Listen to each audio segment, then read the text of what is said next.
Tahlil ini memiliki filosofis yang sangat mendalam. Iya, asalkan memang ya urutannya ya data manusia tuh. Harus ada niat membantunya. Kemudian yang kedua harus rambut dipotong. Nah, berarti ada sesuatu yang dirusak.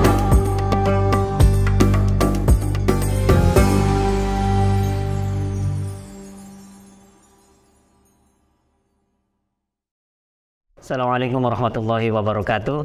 Sahabat IAS Media dan Sidogirian dimanapun Anda berada yang dirahmati Allah Subhanahu wa Ta'ala. Senang sekali saya bisa mengudara untuk menyapa para pemirsa dan Sidogirian dalam suasana saat indah ini.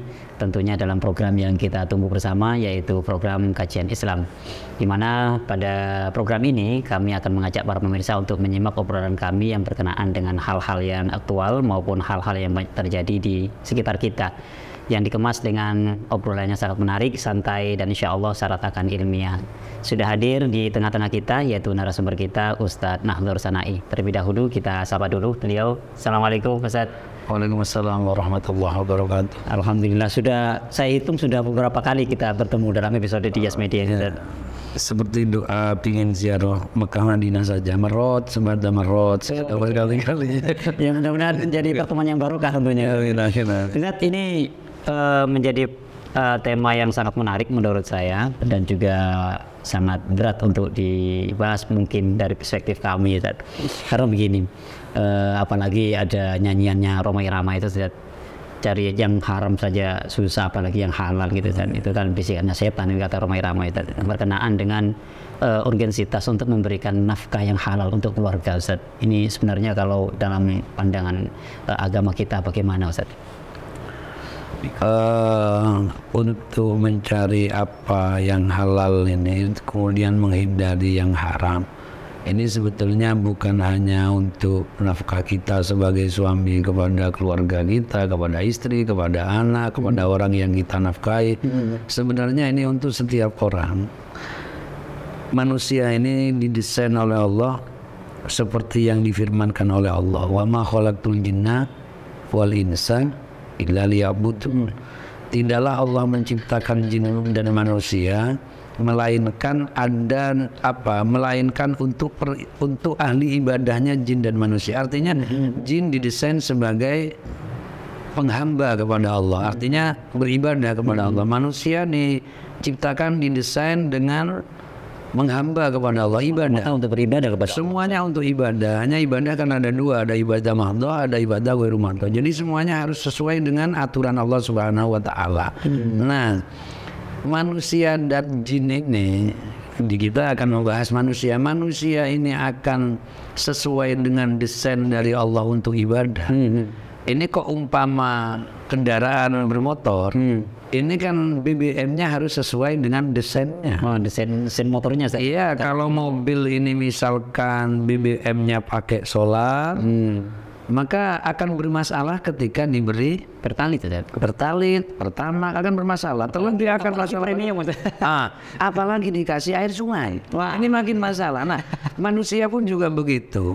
Dia akan laju kencang untuk menghadap kepada Allah ibadah saat apa yang dikonsumsi itu adalah barang halal. Sesuai dengan desainnya. Sesuai dengan desainnya. Karena ketika sudah haram yang dimakan, maka ini sudah mata kita tidak akan bisa memandang lagi kepada hal yang baik menurut Allah, karena sudah salah salah BBM ini, salah bahan bakarnya. Betul. Jadi kalau gini, sudah untuk kita pribadi misalkan terdengar suara adzan, hayya 'alas shalah, panggilan dari Allah Subhanahu wa Ta'ala. Makanya dari Allah.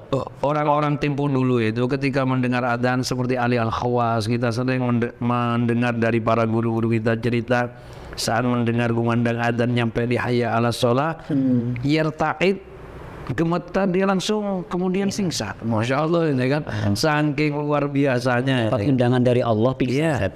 Kita juga kadang pingsan, tapi pingsan tidur dan dengar sampai matahari terbit dan terbenam. Mudah-mudahan tidak pura-pura pingsan, Ustaz. Oh iya ya, Masya Allah. Ini yang sulit. Oh, kalau kepura-pura ini tergantung orangnya. Nah, kembali kepada apa yang kita bahas adalah mengenai nafkah halal. Ini kan kita sederhananya gini, Ustaz.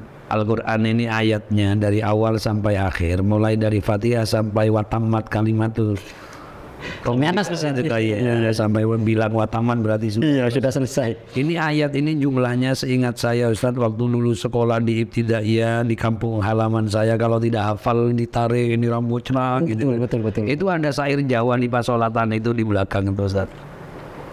Kalau tidak salah itu ayat Quran kabeh nemewu punjul nemato suwida kru. Ada itu Ustaz. Jadi ayatnya Al-Quran itu 6.660, sebenarnya 6 lagi Ustaz. 6.666. Dari 6.666 itu yang ada di pertengahan ayat 6.666 ini Ustaz, yang ada di tengah itu kita pasti tahu karena tulisannya beda dengan dari depan dan belakang. Ada waliyatalataf merah Ustaz. Betul. Tapi maksudnya bukan waliyatalatafnya Ustaz. Coba lihat dari awal bacaan faliyatalataf itu. Dari ayat itu. Falyanzur ayyuha askatu aman. Lah itu Ustaz. Betul. Kita perlu melihat mengangan-angan dengan detail betul ayyuha askatu aman dine luweh bersine pakanan. Ini bukan higienis dari kotoran Ustaz, tapi higienis indah syar'i, sudah bersih, halalan thayyiban. Baru ini akan memberi energi kepada tubuh kita untuk melangkahkan kaki sesuai dengan panggilan Allah. Jadi kalau kita tidak semangat ibadah, jangan-jangan. Patut curiga loh Ustaz ya. Ya harus dicurigai. Kita kan pernah dengar Ustaz dalam kalam hikmah ada seorang ulama yang sudah masyhur dengan kewaliannya luar biasa, dipanggil oleh seorang yang bejat waktu itu. Maaf, ada orang bejat ingin bertemu dengan ulama ini tetap tidak mau, bahkan nyuruh wazir-wazirnya siapapun mau memanggil dia tidak mau. Tapi ada seorang ustadz yang zolim waktu itu Ustadz, karena dia senang sama orang yang zolim juga. Akhirnya orang ustadz ini jadi ustadz yang menjadi jubirnya orang zolim ini, datang kepada ulama yang masyhur dengan wali ini. Di jalan dia ngambil memetik kurmanya orang lain karena tahu kalau ini suka kurma. Akhirnya memakan satu kurma saja untuk mendatangi ke tempat orang zolim ini sudah mau. Jadi mengkonsumsi barang haram itu lebih cepat, lebih mengindahkan kalau ada panggilan maksiat. Masya Allah. Tidak mengindahkan kalau ada panggilan taubat. Itu pasti itu. Seperti itu. Ya, saya juga pernah mendengar itu tidak mau pasti ikut itu. Pasti ikut karena seperti jauh seperti itu. Jadi memang nafkah halal ini urgensitasnya sebenarnya tidak hanya untuk suami, kewajiban suami untuk memberikan pada keluarga, tapi dalam semua aspek kehidupan ini apa yang semua yang hidup harus Ustaz ya, agar sesuai dengan desain yang Nina ceritakan di awal tadi Ustaz ya. Ya karena kita sindogirian Ustaz ya, ada ungkapan indah dari masyayikh kita. Insya Allah kalau saya tidak salah dengar, Murabbi Ruhina al-Maghfur Ki Hasan bin Nawawi kan pernah bilang harusnya orang punya sifat was-was itu lebih kepada masalah apa yang kita makan. Hal hadza min halal am min haram. Kita yang sering itu kan was-was wudhu Ustaz. Wah. No wait. Gitu. Iya, kalau ada amplop enggak pernah was-was saja, jadi kata alhamdulillah gitu. Ini kan makanya Ustaz, ya guru-guru kita, masyayikh kita ini mengirsyad kepada kita agar memberi nafkah dan menafkahi diri sendiri dan keluarganya dengan sesuatu yang halalan thayyibah. Ini betul-betul harus dijaga, terlebih dalam kehidupan sekarang sesulit apapun tetap harus kita mencari yang teraman, artinya teraman dari kesalahan syar'i. Sekalipun kita tidak mudah untuk selamat itu. Paling tidak gini Ustaz, kalau kita berjalan di jalan yang licin, tetaplah kita harus berhati-hati. Jangan bukan karena jalannya licin kemudian kita prosot-prosotan, jangan begitu. Tidak jalan sama sekali. Atau tidak jalan sama sekali, ya tetap jalan. Kalau toh jatuh dalam keberhati-hatian, kan masih lebih indah daripada tidak berjalan ataupun sembrono dalam perjalanan. Betul. Kalau orang Jawa kan bilang, biasanya kaitannya gini, cicing-cicing telas mending jegur. Mau bengkes becalo cara segala, jangan begitu. Dalam kaidah Islam tidak begitu. Sanmesan gitu. Tidak ada kata-kata sanmesan. Tetap harus menjaga, sekalipun ujung-ujungnya kita juga harus terjatuh. Karena begini Ustaz, kalau umpama dalam kehidupan ini kita tidak bisa mengkonsumsi makanan yang betul-betul halalan thayyibah, artinya pasti mengkonsumsi barang haram. Tetaplah kita menangis Ustaz.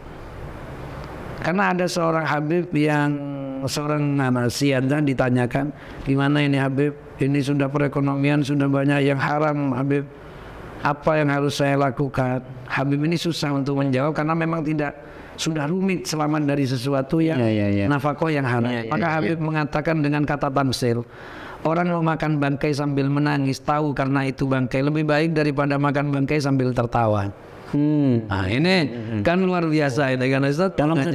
Luar biasa. Dalam sekali. Jadi kita ini harus tetap menjaga. Sekalipun mungkin kalau kita bicara seperti ini Ustaz, ditertawakan ya kita juga tertawa. Iya betul. Iya, Karena kenyataannya seperti apa yang disampaikan kepada Habib tadi dari seorang itu. Kenyataannya mohon maaf kali banyak orang yang mengatakan bahwa seperti yang nyanyian itu cari yang haram saja susah. Iya, apalagi yang halal. Tapi tidak bisa serta-merta karena cari yang halal ini susah kemudian kita boleh makan yang haram kan tidak juga. Tetap kalau toh kita makan tetap harus menangis. Betul.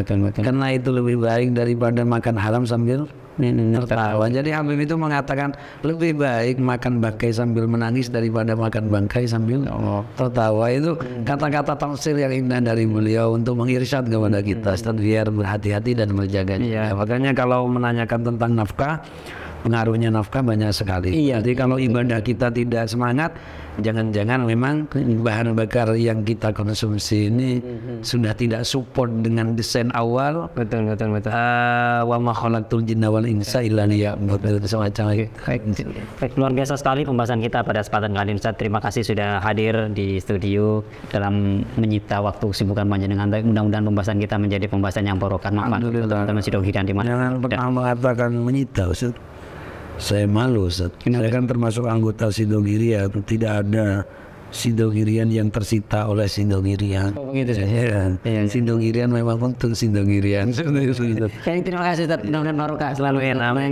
Pemirsa, itulah tadi perbincangan kami dengan Ustaz Nafir Sanai bertemu dengan urgensitas nafkah yang halal. Tadi sudah dibahas panjang lebar oleh beliau. Mudah-mudahan menjadi tambahan informasi atau ilmu yang bermanfaat dan barokah untuk kita semua.